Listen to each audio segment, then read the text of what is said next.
18번째 파라시 공부하죠. 창세기 21장 1절에서 14절, 짧은 본문이지만 내용은 좀 깁니다. 이삭이 태어나고 하갈과 이스마엘이 쫓겨난 이야기죠. 약속의 아들의 출생이라는 제목으로 나눠보죠. 창세기 21장은 이삭의 출생과 할례, 또 하갈과 이스마엘의 추방, 이스마엘의 결혼, 그랄왕 아비멜렉과 아브라함 사이의 언약 체결의 이야기를 열거하고 있습니다. 21장이 주는 큰 그림은 하나님의 약속의 파트너인 아브라함의 가족이 있고, 또 아브라함을 위협하는 상대들이 21장에 다 열거되어 있죠. 그래서 하나님과 아브라함의 약속을 위협하는 하갈과 이스마엘, 그들과 격리, 그리고 실제로 아브라함과 아브라함의 아내 사라 사이에 지나치 않은 것처럼 아마 거의 임신 중이었던 사라를 취할 뻔했던 아비멜렉과의 평화 언약, 평화 상호 불가침 조약 이런 걸 맺게 되는 이야기들이에요. 근데 재밌는 건 하나님께서 아비멜렉도 축복하시고 하갈과 이스마엘을 축복하신다는 거죠. 그래서 이 이야기는 오늘날 팔레스타인의 뭐 트랜스 요르단이나 요단강 서안지구 이런 지구상에 가장 제3차 대전이 일어날 거면 아마 한반도 아니면 더 큰 확률로 팔레스타인이 아닌가 보는 그 지역이 있죠. 그래서 오늘 유대인들이 그 팔레스타인의 아랍인들을 대하는 것에 대해서 오늘 본문은 기본적으로 어떤 태도를 가져야 될까를 보여줄 수 있는 내용이기도 하죠. 재밌는 건 하나님께서 이스라엘 대적들의 조상들을 사랑하시고 보호하시고 자비를 베푸시는 것을 보여주고 있고, 나가서 아랍 국가의 조상들에게도 온화하시고 사랑의 자비하심을 확정하신 것에 대해 읽게 됩니다. 그래서 이스라엘 유대 국가, 오늘 유대인들이 뭐라고 그러죠? 유대인 정착촌에다가 팔레스타인의 그 아랍 정착촌에다가 벽을 쌓아가지고 심지어 바다에까지 장벽을 쌓아가지고 아예 출입을 막아서 고사장전을 했죠. 죽든지 나가든지 해라. 굉장히 비인간적이고 우리 같은 메시아니즘을 갖고 있어도 그런 이스라엘 정부의 정책은 동의할 수 없고 저렇게까지 해야 되나 하는 거죠. 어쨌든 근본적으로 아브라함과 아랍의 조상 아비멜렉 혹은 이스마엘과 관계 안에서 오늘날 해법이 원론적으로 있을 텐데 말입니다. 여기서 우리는 국제관계에 대한 전체 문제에 대한 성경적 관점을 갖게 됩니다. 용서와 정의에 대해서 하나님께서 둘 다 당신의 목적을 가지고 둘 다 동등하게 지지하십니다. 그래서 성경에서 하나님의 대적자의 가장 대표적인 인물은 하나 성경에서는 하만이에요. 우리가 에스더서에 나오는 아각 사람 함무다드의 아들 하만. 그래서 그 하만이 바벨론 그 제국의 모든 유대인들 죽이려고 했고, 거기에 대해서 역으로 모르드게와 에스더의 기지로 유대인들이 오히려 유대인 대적들을 징계하고 구출받는 그 불임절에 대한 배경이 되는 이 인물이 하만이죠. 그래서 결국 하만은 장대에 매달려서 비참하게 오히려 역으로 죽게 되는 이야기. 그래서 하만은 이스라엘 대적자지만 동시에 그 불임절은 이스라엘 구원받은 기쁨의 날, 축복의 날, 마음껏 즐기는 날이 되죠.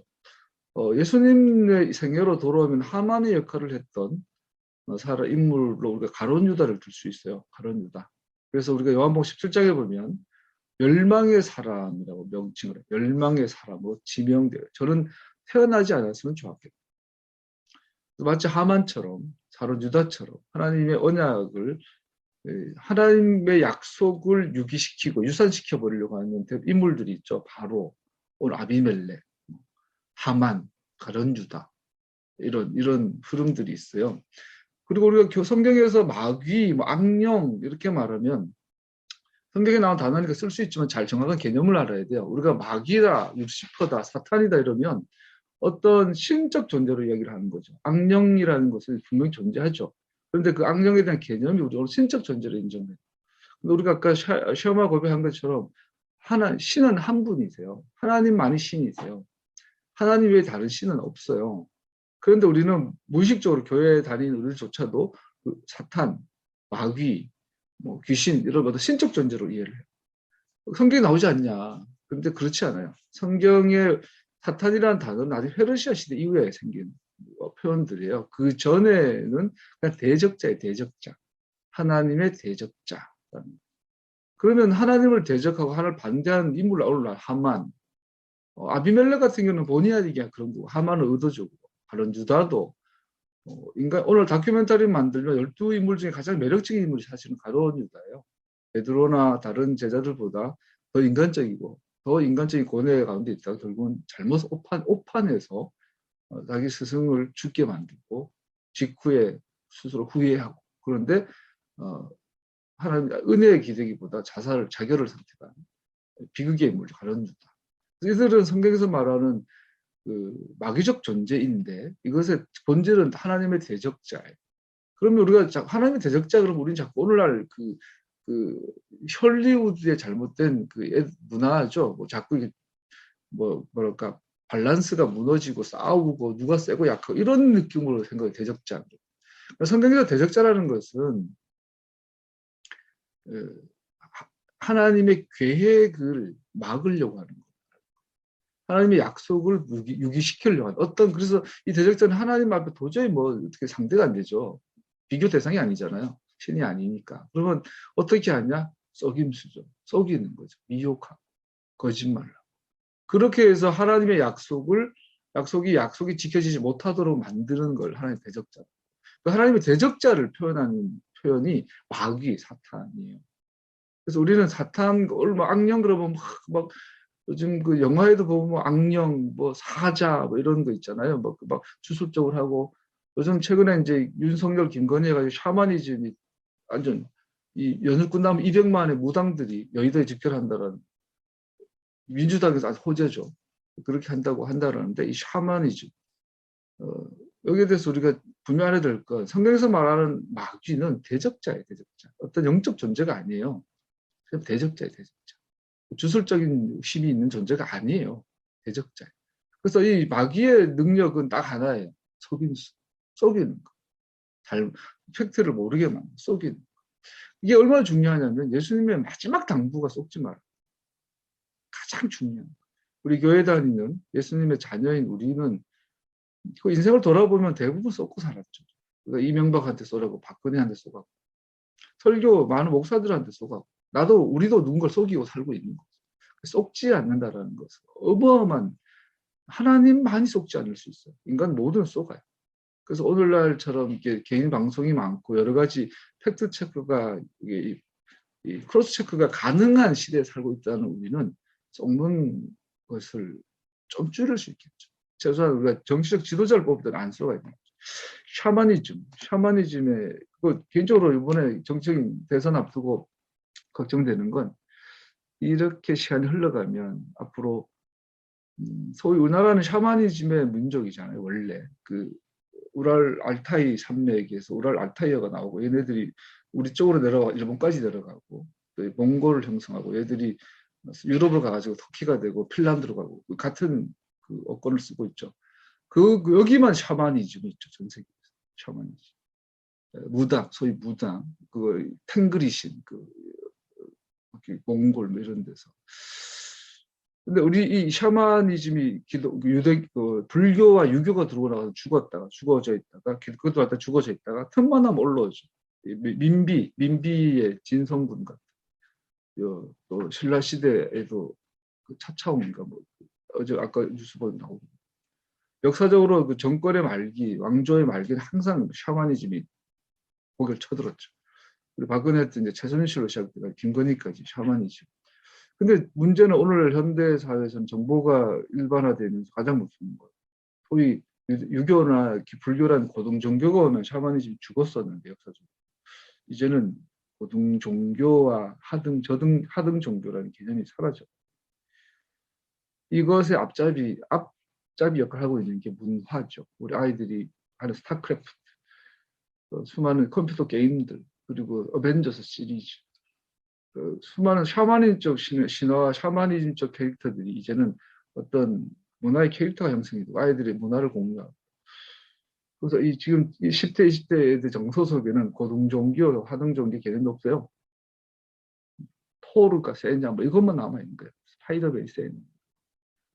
다 귀신, 소위 옛날에 그런 샤머니즘 캐릭터들이죠. 오늘날 이게 웹툰에도 굉장히 강하죠. 우리나라에서 웹툰에서 샤먼을 샤머니즘에 정통한 웹툰 작가들은 거의 대박을 쳐요. 거의 대박을 쳐요. 뭐 나도 많이 재밌게 봤는데 웹툰 시리즈에서 우리나라 최고 세계적 히트치는 작품들은 대부분 샤머니즘 연결돼 있어요. 캐릭터 자체, 스토리 자체. 그런 시대를 살고 있어요. 그래서 오늘날 이 김건희 현상, 그 코로나를 지나간 김건희 현상과 김건희가 저번 이달 초에도 김정한 목사를 2번이나 만나서 가서 기도받고 무당 자치무당인 김건희는 무당이죠. 무당이고 지금 건진 법사 얘도 박수무당이죠. 오늘 그 유다나 하만 마귀 대적자를 했어요. 성경에서 말하는 대적자는 전 세계 문화권의 각 다양한 모습으로 지금 문화에서 자리를 잡고 캐릭터를 잡고 있어요.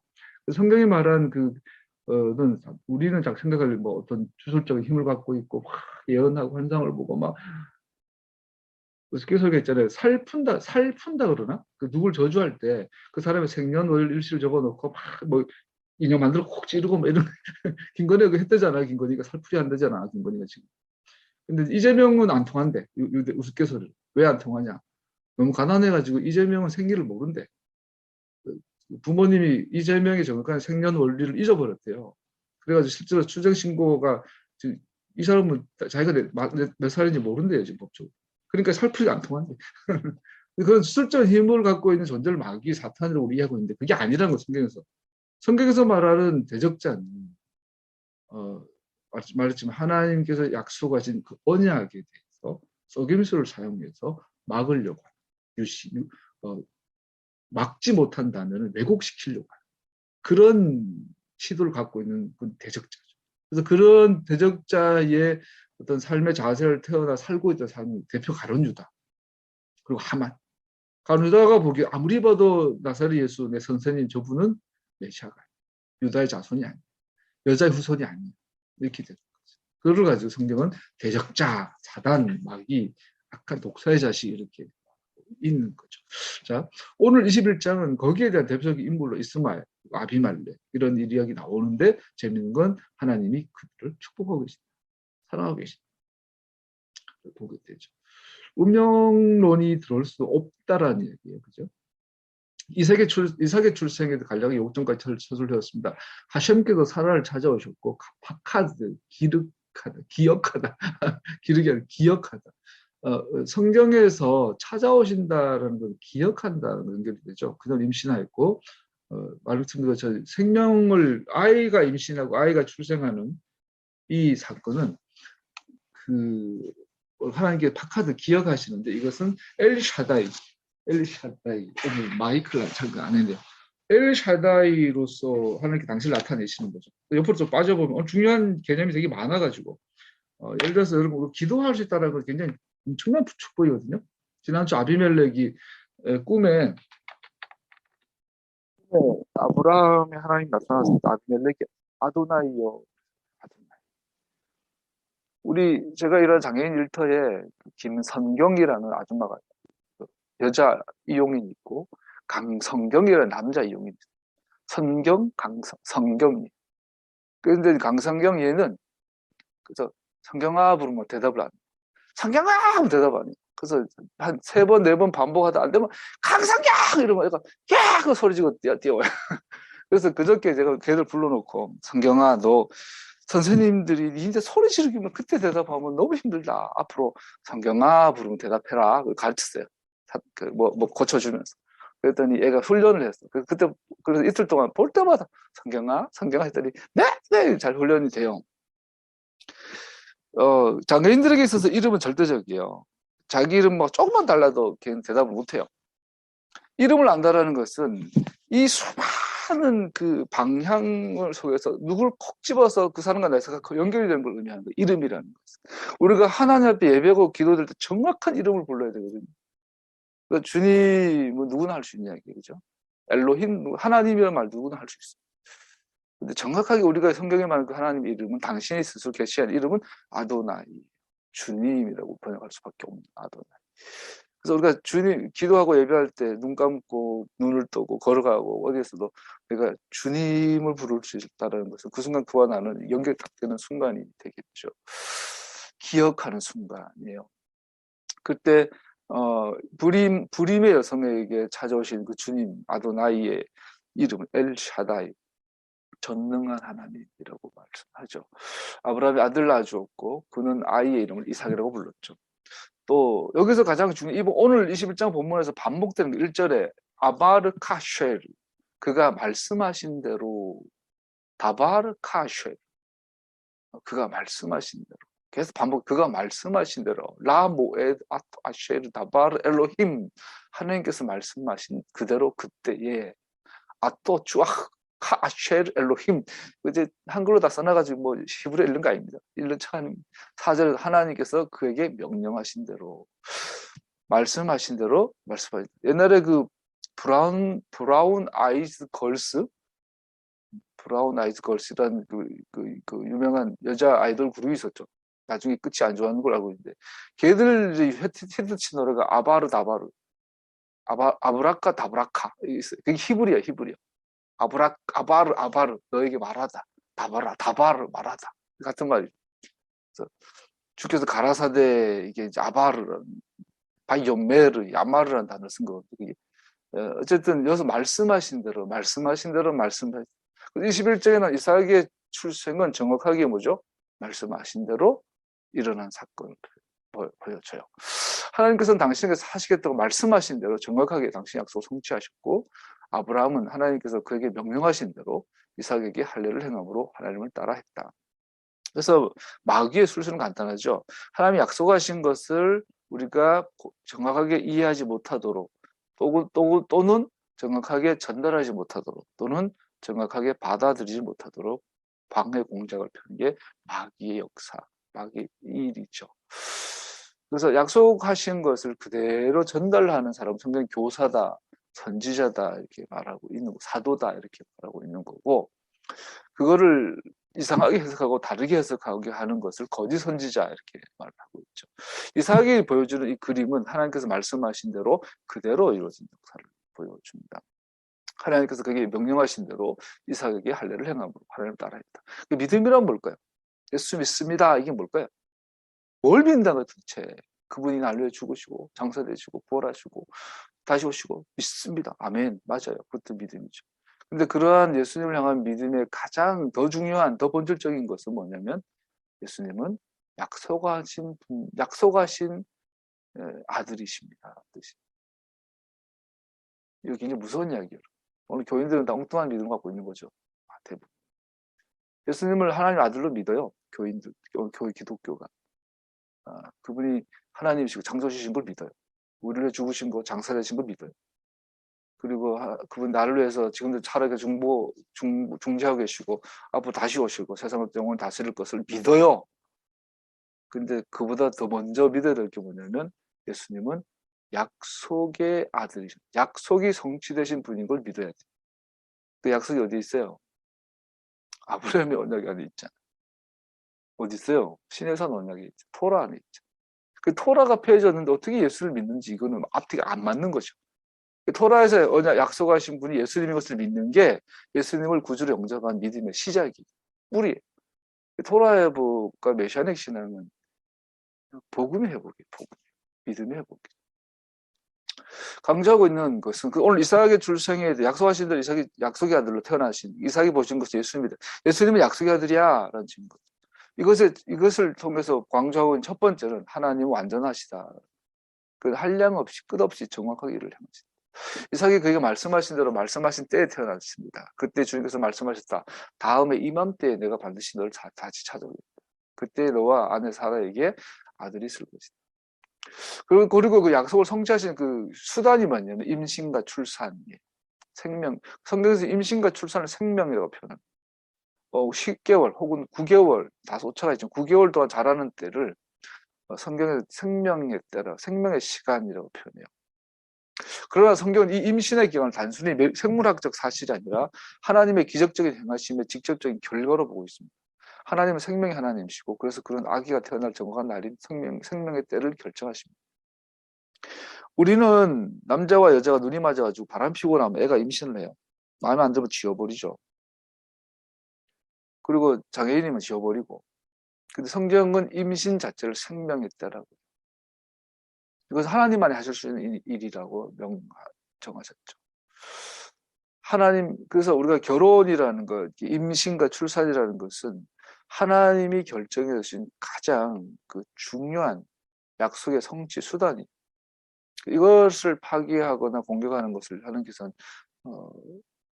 가만히 두지 않으시겠죠. 하시면 반대로 마귀가 하나님을 대적할 때 더 좋은 수단이 바로 가정, 결혼, 그리고 임신과 출산이라는 수단이 되겠죠. 하셈에 매우 특별한 계획 안에 성전의 재건축이 있는 것처럼 아이의 출생은 하나님의 그렇게 사적이고 섭리를 생각나게 하는 것입니다. 이삭의 출생은 먼 미래와 약속의 아들의 출생에 대한 전조, 사인입니다. 누가 2장, 그들이 거기에 머물러 있는 동안에 미리암이 해산할 날이었다. 미리암이 첫 아들을 낳아서 포대기에 싸서 구유에 눕혔다. 여관에는 그들이 들어갈 방이 없었기 때문이다. 그리고 이거를 미드라시적으로 해석을 하면 이삭의 출생은 또한 마지막 때에 이스라엘이 재탄생하는 기적에 대한 그림자이다. 그래서 이삭은 크게 두 가지 그림자인데, 하나는 예수님의 약속의 아들 예수님이 오실 거라는 그림자고, 또 하나는 이스라엘의 회복, 이스라엘이 다시 세워질 것에 대한 그림이죠. 이사 66장 8절 같이 읽어봅시다. 시작. 누가 이런 일을 들은 적이 있느냐? 누가 이런 일을 본 적이 있느냐? 나라가 어찌 하루에 생길 수 있으며 민족이 어찌 한순간 태어날 수 있겠느냐? 그러나 시온은 진통이 오자마자 아이들을 낳았다. 두 번째, 이삭이 갖고 있는 두 번째 의미는 그러나 본문은 또한 두 번째 문제, 즉 하나님께서는 당신의 정의를 실행하시는 방법을 강조하고 있습니다. 하나님의 정의를 오늘 본문에 의하면 어떻게 정의하나? 이스마엘의 추방. 이스마엘이 이삭을 조롱합니다. 이삭의 이름이 이츠악, 웃다라는 표현이고, 조롱하다는 무차, 세이크 같은 어간입니다. 이삭의 어근이 차크 쓰는데 웃음을 의미하지만 또한 이삭의 이름 속에는 부정적, 부도덕한 것을 내포하고 있어요. 성적인 부정, 혹은 우상 숭배, 혹은 오늘만 사이코패스적인 의미가 이츠악이라는 어근에 들어가 있어요. 그러면 이 단어는, 이삭이라는 이름의 단어는 부정적으로 아이러니한 요소를 갖고 있습니다. 이스마엘과 관련하여서는 이것은 부정행위의 사악한 특징을 갖게 됩니다. 뭐 어떻게 끼워 맞춘다면, 이삭을 보고 하나님처럼 미소 짓지 않으면 사이코패스의 아주 그 섬뜩한 미소가 될 수 있다. 이 뜨거운 감자죠. 이삭이라는 존재. 이스마엘은 웃음을 주시는 그분을 비웃었기 때문에 쫓겨납니다. 이스마엘이 이삭을 조롱해요. 이삭을 조롱해요. 비웃었어요. 그것은 하나님을 향한 조롱이었던 거죠. 이 사건의 핵심이 무엇입니까? 하나님은 사람을 보이는 것으로 보지 않으십니다. 왜냐하면 사람은 외모를 보지만 하나님은 중심을 보시기 때문입니다. 그래서 핵심은 그 사람의 마음의 동기가 하나님께 커다란 차이가 있습니다. 기쁨의 웃음과 심지어 다소 놀란 웃음은 하나입니다. 그러나 하나님께 언약을 다음 세대에 운반하도록 위임받은 바로 그 아들을 조롱하거나 무시하는 것은 본질적으로 하나님 자신을 조롱하는 것입니다. 그리고 하나님께서는 그 조롱을 받지 않을 것입니다. 그래서 아까 하나님의 정의는 뭐죠? 우리는 자꾸 도덕과 윤리와 하나님의 정의를 자꾸 섞으려고 그러는데 그렇지 않아요. 하나님의 정의의 가장 기본적인 기준은 이삭. 하나님의 언약을 도전하는 것과 아니면 공격하는 것과 이거예요. 그래서 이삭과 함께 웃으면 그는 정의예요. 이삭이 웃을 때 비웃으면 그것은 불의가 됩니다. 지난주 아비멜렉은 문화적으로는 아무런 죄가 없어요. 양심적으로, 인간적으로. 너무 정당하고 당당하고 좋은 왕이에요. 좋은 정치인이. 근데 하나님이 너는 내 앞에서 죄를 지었다. 너는 반드시 죽을 거야. 그래서 너는 내 앞에 죄를 지었어. 오늘날 우리가 죄의 관점이 가장 기준 하나님의 정의죠. 정의. 그 정의의 기준 하나님 언약, 약속이 약속. 그 약속의 궁극적 성취는 예수 그리스도, 예수와 하마샥 그분이 되시는 거죠. 여기에 대해서 세상은 앞으로 심판받게 되겠죠. 세 번째, 이 이야기에 나타난 하나님 엄격한 본성에 대한 이해가 오늘날 꼭 필요합니다. 여하튼 오늘 우리 사회는 우리 마음의 정의를 지평하고 자비를 나타내는 것이 불가능해 보이는 지점까지 타락해버렸습니다. 하갈과 이스마엘은 인간적으로 보면 참 불쌍하죠. 그러나 하나님은 그들을 떠나라고 요구하고 있어요. 하나님의 정의의 방식에 대한 계시를 품은 계약 공동체는 아브라함이 자신의 힘으로 계약의 약속들을 이루어 자신을 정당화하려는 아브라함의 실패한 시도들 오염될 수 없습니다. 모든 면에서 하갈의 사건은 계약의 약속에 반대됩니다. 하갈과 이스마엘은 인간적으로는 불쌍하지요. 그래서 하나님께서 인간적으로는 그들을 돌보시고 다음 주에 나오겠지만 살리시고 보존하시고 축복해 주시죠. 그러나 하갈과 이스마엘이 갖고 있는 그 의미는 절대로 하나님께서 용납하지 않으시지요. 오늘날도 마찬가지입니다. 아비멜렉이 아무리 정당해도 그는 하나님의 죄가 되겠죠. 하나님께서는 소년과 소녀, 그녀와 소년에게 그의 친절과 자비를 보이신 것을 금하지 않으십니다. 말씀드린 것처럼 그럼에도 불구하고 하나님 그들을 돌보시고 자신을 나타내시고 물을 주고 그들이 보이지 못하는 것을 보기에 눈을 여십니다. 예수 믿는 사람만 복 받는다 그러면 오늘 예수 믿으면 다 부자가 돼야 되는데 예수 믿는 사람들이라고 부자 되지 않죠. 대부분 교회 안 다니는 사람들이 더 잘 살죠. 실제로. 이런 의미예요. 하나님은 믿는 자랑 안 믿는 자 모두에게 같은 비를 내려주시죠. 그런데 계약이 이론이 되는 것은 인간의 행함이 아니라 하나님 주권자 선택의 문제입니다. 이스마엘로 기우는 아브라함의 잔치는 본성은 하나님의 계획을 받아들이기 위해 어떻게 극복해야만 하는지 알아두십시오. 그래서 이제 아브라함이 믿음의 사람의 증거 중에 하나가 아브라함에게 있어서는 하나님에게 있어서는 이삭은 약속의 아들이고 이스마엘은 뭐 아브라함의 육신의 아들이라고 해도 아버지 아브라함의 눈에는 둘 다 똑같잖아요. 그리고 이삭은 두 번째고 이스마엘이 처음 태어났을 때 나이 90이 넘어서 태어났으니 실제 어쩌면 이삭보다 더 감격스러웠을 수도 있어요. 이스마엘이. 그리고 생물학적으로 젊은 여자한테 태어난 아이가 더 영특하고 더 건강하고 더 매력 있죠. 나이 90 넘은 여자를 통해 태어난 아이는 생물학적으로 약할 수도 있잖아요. 우리 오늘날 상상을 해요. 그러니까 아브라함에게 있어서는 이스마엘은 버릴 수 없는 눈에 넣어도 아프지 않는 아들이죠. 자식이죠. 근데 하나님께서 내가 쫓아라. 그때 아브라함이 순종하죠. 매정해서가 아니라 피눈물 흘린 거죠. 피눈물. 여기서 이제 아브라함의 믿음을 이해할 수 있는 하나님의 길은 우리의 길과 다르며 그의 생각은 우리보다 높다.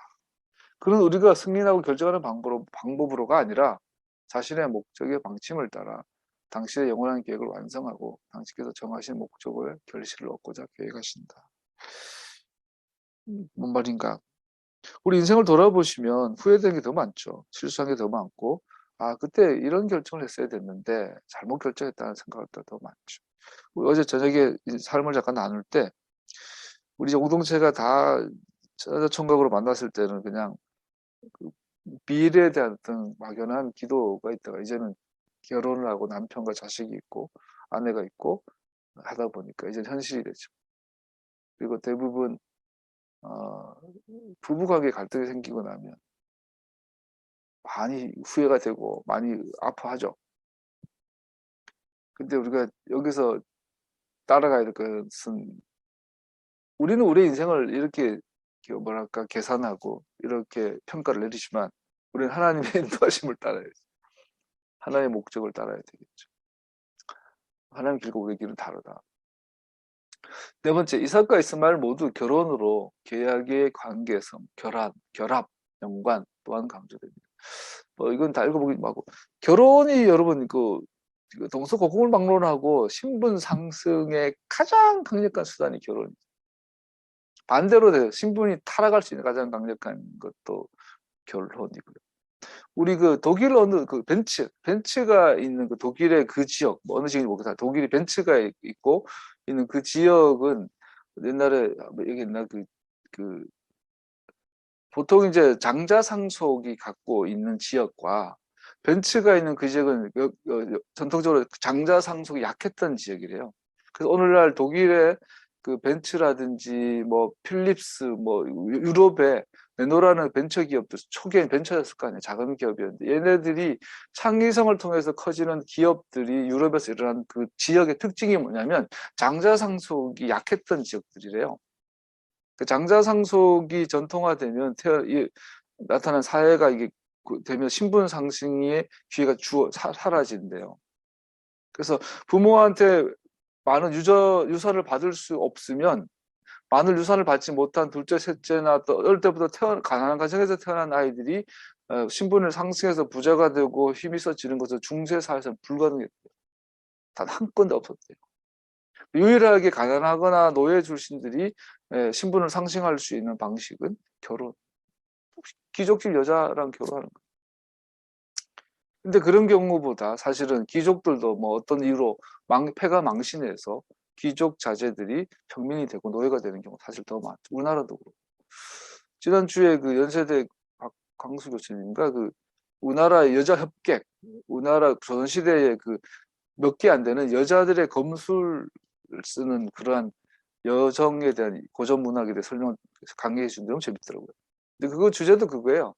어떤 명문 가문의 여자의 몸종으로 있었는데 멸문지화당하고 밤에 이제 둘이 다 탈출해가지고 아치와 여종이 함께 검술을 배가지고 원수를 갚고 뭐 이런 이야기였어요. 그 여자는 죽을 때까지 그 명예와 부를 회복하지 못하죠. 원수는 갚았다 할지라도. 마찬가지예요. 결혼이라는 것은 동서고금을 막론하고 가장 중요한 인간관계를 만들어내는 거죠. 하나님의 언약에서도 마찬가지예요. 이 말 하고 싶은 거죠. 우리가 하나님의 언약의 일원이 되는 가장 중요한 방법은 결혼이에요. 하나님의 자녀와 결혼하면 내가 하나님의 자녀가 될 가능성이 엄청 높아지죠. 그리고 그 자녀들은 하나님의 자녀가 될 가능성이 거의 뭐 90% 이상, 몇만의 이상. 그래서 성경에서는 결혼을 가장 중요하고 가능하면 믿는 자끼리 결혼하고 특히 메시아닉 신앙을 갖고 있는 자들끼리 결혼합니다. 서로 다른 신앙과 서로 다른 약속을 갖고 있는 사람이 결혼해서 하나가 되기란 정말 죽음만큼 어렵죠. 어렵죠. 그래서 우리가 결혼, 오늘 마찬가지예요. 이스마엘은 어머니가 선택한 이집트 여인과 결혼하고 이삭은 아브라함이 신뢰하는 종인 엘리에셀의 손으로 성취된 하나님의 지명을 통해 선택된 하나님이 선택한 여인과 결혼했죠.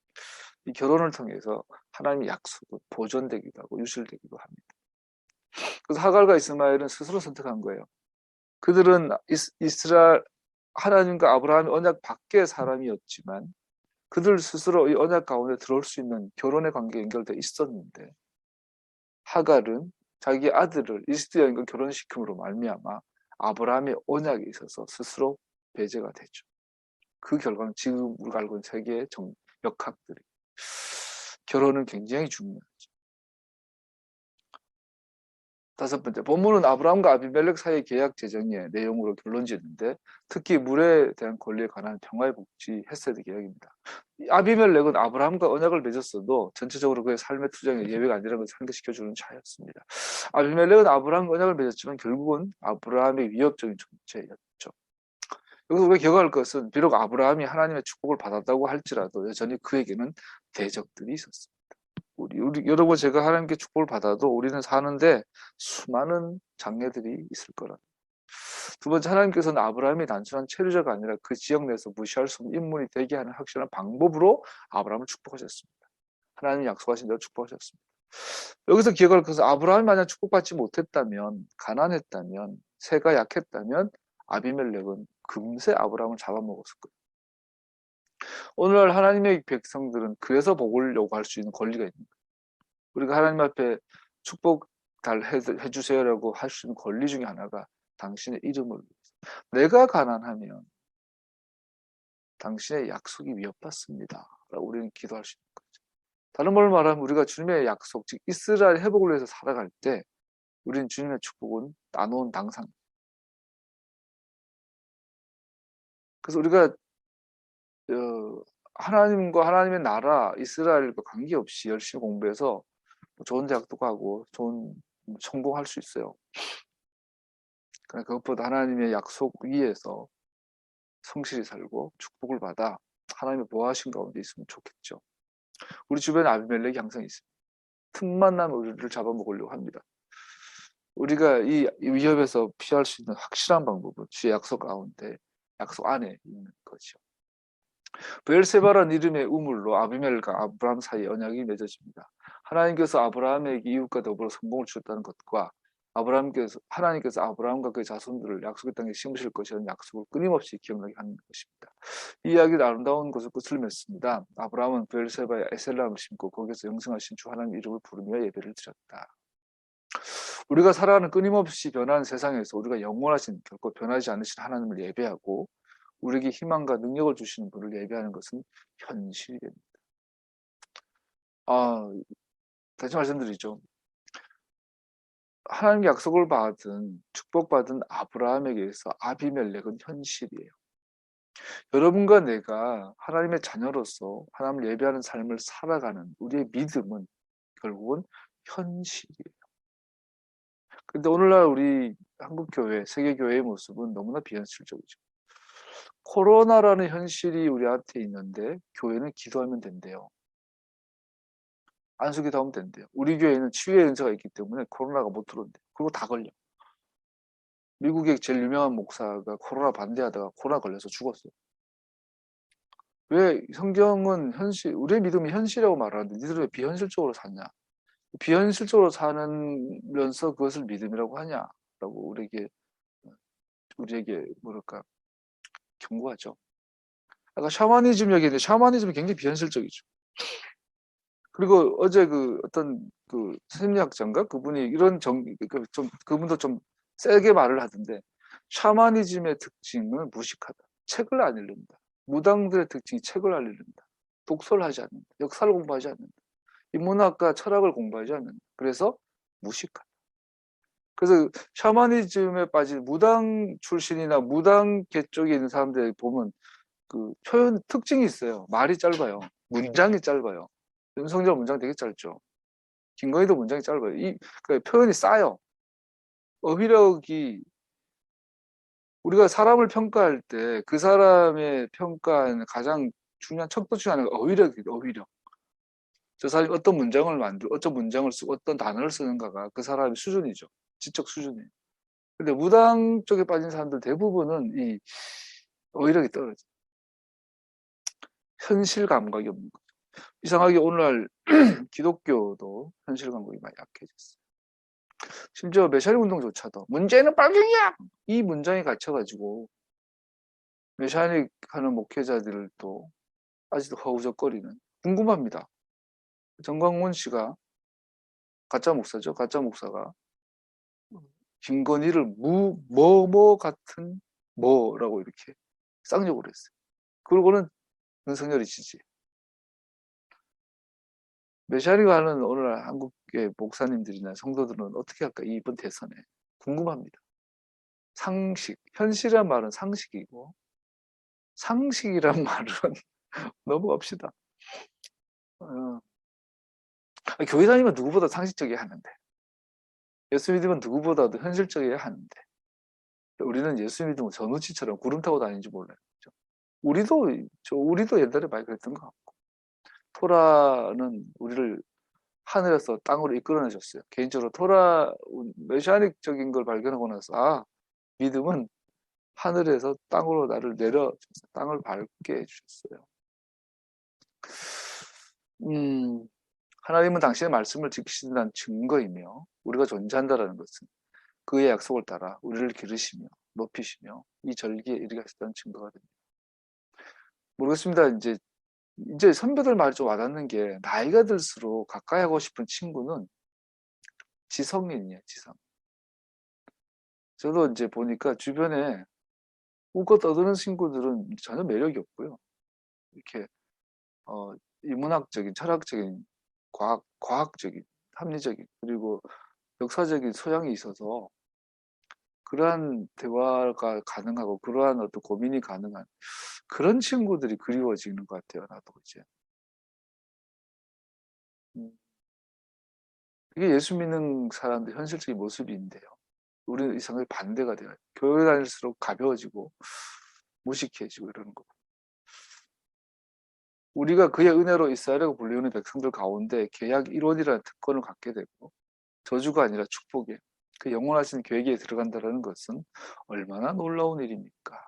그래서 우리가 이 은혜라는 개념, 하나님의 약속이라는 거, 하나님의 창조라는 거, 하나님의 축복이라는 거, 하나님의 영원하신 계획이라는 거에 대해서 그러니까 주변 사람들과 대화하고 대화가 되지 않는다면 문제가 있는 거죠. 이걸 너무나 우리 샤머린적으로 받아들였기 때문에 한국 교회가. 하프타라 오늘 사무엘 2장 읽었는데요. 사무엘 출생 이야기죠. 이삭과 똑같아요. 기도해서 주신 아들. 아도나이께서 한나를 찾아오셨다. 파카드 아도나이 엣 한나. 아도나이께서 한나를 기억하셨다. 이것은 정확하게 사라, 파카드 아도나이 엣 사라와 같은 히브리어 원문을 사용하고 있죠. 하나님의 방문하심으로 그 결과 아이를 주시는 것입니다. 생명을 주시는 것입니다. 자녀는 하나님의 선물이라는 것을 생생하게 기억하게 하는 것입니다. 모든 아이는 그러므로 모든 개개인은 생명을 주신 분으로부터 부여받은 것으로 거룩한 생명의 선물을 가진 자입니다. 사도들의 성서 마태복음 1장 18절에서 25절 읽었습니다. 요셉의 정혼한 처녀 미리암의 예수와의 기적적인 수태고지와 그 결과 우리 구주의 탄생에 대해서 말하고 있는 본문이었습니다.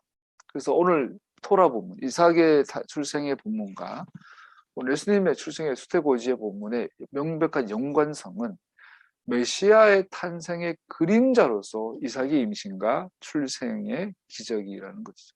그래서 이삭의 임신 과정, 출생의 과정, 성장과 아들로서 외아들, 아브라함 하나뿐인 아들로서의 등극하는 세워지는 이 과정은 정확하게 메시아의 탄생에 대한 그림자가 된 거죠. 이삭이 약속의 아들이었던 것처럼 예수와께서는 선지자들을 통해 오시는 분으로 약속하신 바로 그분입니다. 다시 말씀드리죠. 이게 믿음의 시작입니다. 예수 믿습니까? 예수 믿고 구원받으세요. 김정한 목사님이 그 양반 참 왜 그렇게 추하게 들는지. 김정한 목사님이 윤석열 어깨를 툭툭 치면서 하나님 믿어야 돼. 근데 그 말을 김정한 목사는 뭔 뜻인지 알까요? 예수 믿고 구원받으라는 말은 예수님이 선지자들을 통해 오시는 분으로 약속하신 그분이라는 것을 믿는 거예요. 그러면 이 선지자들은 오시는 분이라는 약속을 어디서 배웠어요? 모세오경을 통해 토라를 통해서 배웠잖아요. 그 토라가 약속하신 그분이 예수님이라는 것을 믿는 게 믿음이에요. 그 믿음이 우리를 구원하는 거예요. 근데 어떻게 교회에서는 토라를 폐해졌다고 말할 수 있을까요? 이삭이 인간의 눈에 아이를 가질 수 없는 인생의 때에 사락에서 태어난 것처럼 그 이삭이라는 존재는 저건 인간적인 방법으로는 안 되는데 태어났어요. 근데 오늘 과학적으로 보면 너무 간단하죠. 90살 먹은 할매한테 난자가 만든 건 아니죠. 여자들이 태어날 때 여자아이는 몸속에 난자를 갖고 태어난대잖아요. 그러니까 나이 90이 돼서도 사람 몸에 난자가 새로 생긴 게 아니라 있었던 거겠죠. 물론 생기하실 수도 있겠지만은 있었을 가능성이 높죠. 생물학적으로. 그리고 90살까지 하나님께서 그 난자를 묶어놨다가 90살 되는 그 이삭 그때 이제 난자를 풀어놔 주셨겠죠. 이것이 기적이에요. 이건 뭐냐면 보통의 인간하고 다르다 보죠. 예수님도 마찬가지. 12살 정도 되는 여자아이 미리암 그 아이가 혼자 자웅동체도 아니고 여자 몸 지속해서 그냥 정자와 난자 수정체가 일어나는 거죠. 이게 뭐 어렵나요, 근데? 세상을 창조하신 게 맞고 사람을 만드신 하나님이시라면 그 수백만 개가 되는 세포 가운데 그 몇 개 하나님께서 다시 만드셔가지고 그걸 정자난자로 만들어가지고 요새 아무 상관없이 수정시키는 게 그게 뭐 별게겠어요. 이미 물고기가 가는 데서도 자웅동체 많잖아. 해마 막 이런 것들. 지 기분대로 남자 됐다 여자 됐다. 심지어 인간 속에도 남자 여자 공존하는 그 몸이 있잖아요. 성기가 여자 성기 남자 성기 다 갖고 있는 인간 사람이 있잖아요. 실제로. 남자인데 정자도 나고 난자도 나고 가능하잖아요. 이거 자체가 기적은 아니에요. 오늘날 과학에서 보면. 근데 여기서 보여준 건 뭐냐면 일반적인 출생과 다르다, 특별하다, 미스테리하다고 보여준 거. 이삭이나 예수님. 이것을 성경은 뭘 강조하고 있냐? 하나님의 능력, 엘샤다이. 전능한 하나님. 능치 못함이 없는. 이삭이 인간의 아이를 가질 수 없는 인생의 때에 사라에서 태어나는 것처럼 예수와의 어머니 미리암도 결코 어떤 남자와의 관계를 통해서가 아니라 전적으로 인간의 가능성 영역을 넘어서서 예수와를 수태하게 되었다. 즉 하나님의 일이다라는 거죠. 이것은. 그래서 예수님 자신은 하나님의 능력 덩어리 자체인 거죠. 우리 구주 예수와의 처녀 잉태는 불신자에 조롱받았고 후기 기독교에서 제우스 같은 신이 죽을 운명을 가진 인간 여인과 동거하고 그녀에게 신의 아들을 낳게 하는 이교 신화의 신들과 매우 유사한 신으로 예수와를 표현하기 위한 희망으로 혼합된 신화로 여겨졌습니다. 오늘 불신자들이 교회를 하도 싫어하다 보니까 유다 사막 잡신 여호와 그러면서 예수님의 동정녀 탄생, 소위 동정녀 탄생 사건을 당시 수많은 신화의 그 차용으로 이해를 하죠. 우리가 기억할 건 뭐 자생하지 말고 핵심은 사탄은 자신의 거짓의 아버지이며 사탄은 한 분의 신 참 하나님 행동을 위조하려고 한다는 사실입니다. 즉 사탄의 본질은 악령이나 악신이 아니라 신적 존재가 아니라 사탄은 우리에게 막 뭐 어떤 유령으로 나타나 가지고 뭐 환각을 일으키고 이게 아니라 거짓의 아버지, 거짓말을 만드는 무엇에 대한 거짓말? 약속에 대해. 이교 신화들은 세상이 어떻게 생겼으며 인간은 어떻게 창조되었으며 어떻게 신들이 홍수를 이 세상을 황폐케 하게 하는지 등등의 이야기로 가득합니다. 그래서 로마 신화 보면 다 있죠. 그런데 사탄 또한 우리 주님의 처녀 수태를 위조하고자 하는 것은 그리 놀라운 것도 아닙니다.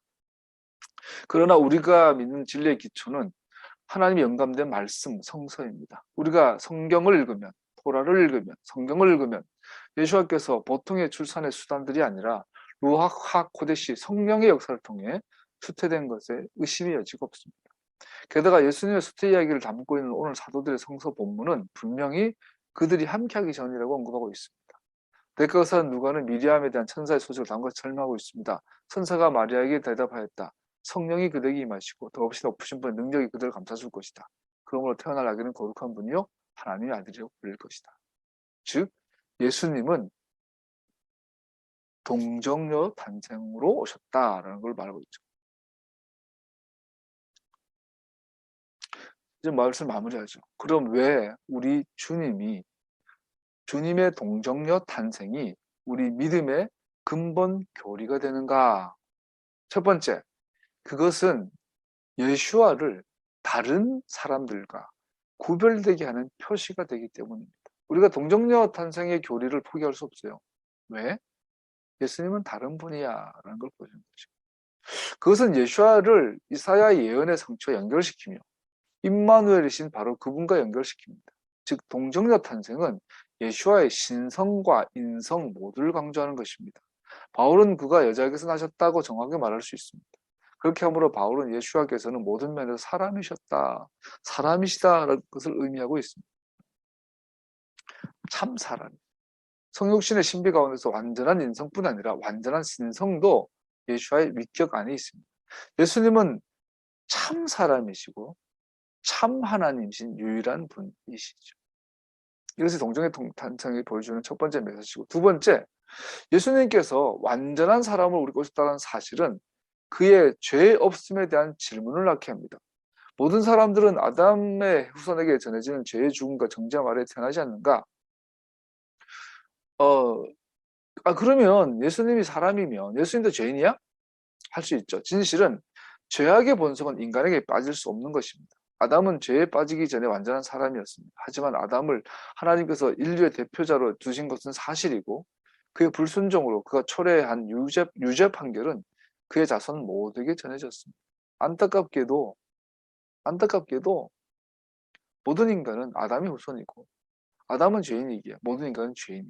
이거를 어떻게 테크닉적으로 설명하려고 하면 오류에 빠져요. 이거 너무 간단해요. 저는 그 처음에 그 군대 징집 영장이 충북 괴산에 있는 어떤 육군 부대로 나섰어요. 근데 대부분 학생들이 그러던 저는 이제 휴학 학생이었기 때문에 연기 신청을 했어요. 그래서 고등학교 졸업하자 나온 영장을 연기를 했더니 이제 1학년 2학기 때 나온 징집 영장이 이제 306 보충대 의정부로 나왔어요. 그래서 휴학을 하고 306 보충대로 입소를 합니다. 3일간의 대기를 하고 그냥 아무 설명 전혀 없어요. 그냥 옆에 있는 요놈은 충북 괴산 38 무슨 신병교육대.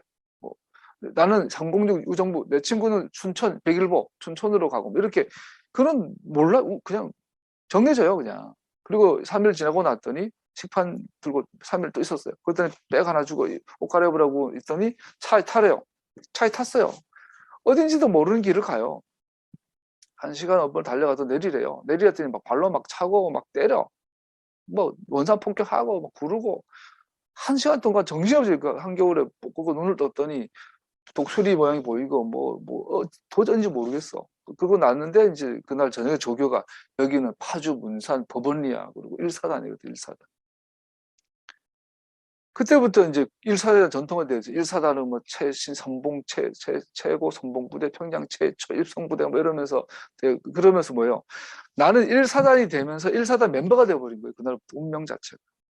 그래서 사주가 됐더니 어느 날 명단을 불러주더니 넌 정경 그러더라고요. 정경 차출이 된 거예요. 또 거기다. 그래서 그 도라 전망 떨어가지고 북한을 보고 있는데 행군 끝나고 보고 있는데 그 수색대 애들이 오더니 그 선배들이죠 오더니 너는 몇 살 너는 몇 년대야 그러길래 아 전 정경입니다 그랬더니 그대로 발로 두들 패더라고. 정경 새끼가 있길래 와 이러고 나도 일사단인데. 그래서 나는 나 같은 그때 우리 180명 중에 101명이 정경으로 빠졌는데 나머지는 다 GOP 들어갔어. 1사단 신경교육대 출신이지만 정경으로 빠져서 정경에서 경북지방청으로 빠지고 그 중에서도 반은 울릉도 독도로 갔어요. 나는 경주 안강에 있는 어떤 공장을 지키는 경비부대로 빠졌어요. 여러분 그때부터 나는 죽을 때까지 나는 1사단 출신, 1사단 신병교육대 출신, 경북경찰청소 출신 같은 정경수에서 전 세계 우리나라 전체에서 유일한 세계 정경수 유일한 경비부대. 이것은 내가 죽을 때까지 갖고 있는 나의 명함이에요. 인간으로 그 대표성이죠. 인간으로 태어나면 모두가 아담의 유죄 선고에 대한 영향을 갖고 죄인이라는 상태로 태어난 거예요. 예수님은 예외다. 왜? 예외다. 모든 사람에게 퍼진 죽음은 아담의 죄 때문이며 아담의 죄에 대한 유죄 판결 또한 그에 뒤에 오는 모든 사람에게 대개로 책임지어졌습니다. 그래서 우리가 아담의 후손이라는 증거가 뭐냐? 죽는다. 그래서 우리 모두는 본성으로 진노 자식들이라고 말하는데 이는 우리 모두는 죄인으로 태어나며 그러므로 하나님 진노 아래 있다는 것을 의미합니다. 그래서 모든 인간은 죄인이고 모든 인간은 하나님 진노 아래 태어나요. 싫어? 어떡할 건데 지금 내가 다시 뭐 정경을 거부하고 1사단 거부하면 돼? 안 돼요. 운명적.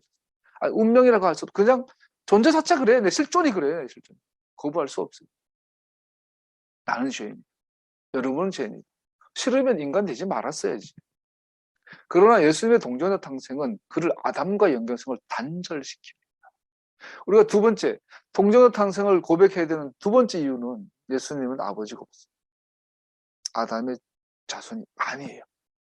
공의에 대한 하나님의 경륜의 관점에서 보면 예수님께서는 아담에게서 지어진 유죄 판결 아래 태어나지 않으셨어요. 여러분, 예수님은 요셉의 자식이 아니지만 다른 말로 말하면 미리암, 마리아의 자손도 아니에요. 둘 다 상관없어요. 그냥 예수님은 천상천하 유아 동존이야. 그의 구속에 대한 요구를 받지 않으십니다. 아담으로부터 그게 지어진 죄에 대해 구속받으실 필요가 없으신 분으로 태어난 유일하신 분. 자기 자신의 죄가 초래한 유죄 판결에 대한 것도 없습니다. 그러므로 그는 하나님 흠없는 어린 양으로 자기 자신을 우리를 위해 아담이 초래한 유죄 판결뿐 아니라 우리 자신의 죄를 위한 회개 희생 제물로 자신을 우리를 위해 드릴 수 있는 유일한 제물이 되십니다. 아담으로부터 온 죄와 내가 지은 죄 모두를 해결해 줄 수 있는, 죄를 대신 져 주실 수 있는 유일한 하나님의 흠 없는 어린 양으로서의 자격을 갖추신 것이죠. 그것이 우리가 성육신을 고백해야 되는 두 번째 이유입니다. 결론적으로 예수님을 믿는 믿음의 고백에서 그의 동정녀 탄생의 중요성은 그런 고백을 함으로 우리는 예수와께서는 하나님이시면서 사람이시라는 최고의 신비를 확신하며 그렇게 그분 홀로 우리의 영원한 구원을 확립하실 수 있다는 것을 확신하게 됩니다. 그러나 더 최종 결론, 핵심은 예수와의 특별하심, 즉 기적의 수태와 출생에 대한 우리의 고백을 성경 자체의 분명한 진술의 근거를 두며 성경이 우리의 믿음과 한락하의 유일한 근거가 됨을 보여줍니다. 우리가 예수님이 동정녀로 탄생하셨음을 믿습니다. 좋아요. 핵심적인 믿음의 고백. 근데 이러한 전체를 통해서 우리가 최종 결과적으로 깨달을 될 건 우리의 믿음의 근거는 성경이다. 성경이다. 약속의 근거는 성경이다. 성경 우리는 약속의 책이라고 하죠. 이 마지막 달 살아가는 여러분들이 이 현실 속에서 성경의 기준과 성경의 위에 서기 축복합니다. 말씀 마무리하면서 한마디만 더 하시면 하나님께서 대한민국을 반드시 축복하실 거예요. 소울의 교회를 잊으면 안 돼요. 우리나라 전 세계 선교 역사에서 유일하게 선교사가 오기 전에 우리 스스로 한글로 성경을 번역한, 쪽복음으로 번역한 유일한 나라, 대한민국. 선교사들이 와서 교회를 세우기 전에 자생적으로 교회를 세운 유일한 나라, 대한민국. 그래서 전 세계에 가장 많은 성경을 번역, 출판하고 있는 나라, 대한민국.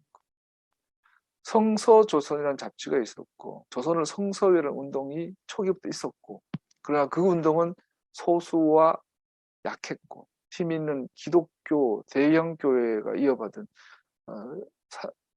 나라 민족 반역과 기독교가 맥을 같이 해버리면서 오늘날 이렇게 돼버린 것이죠. 코로나를 통해서 한국 교회는 원래 그 영광을 회복해야 돼요. 조선을 성서 위에.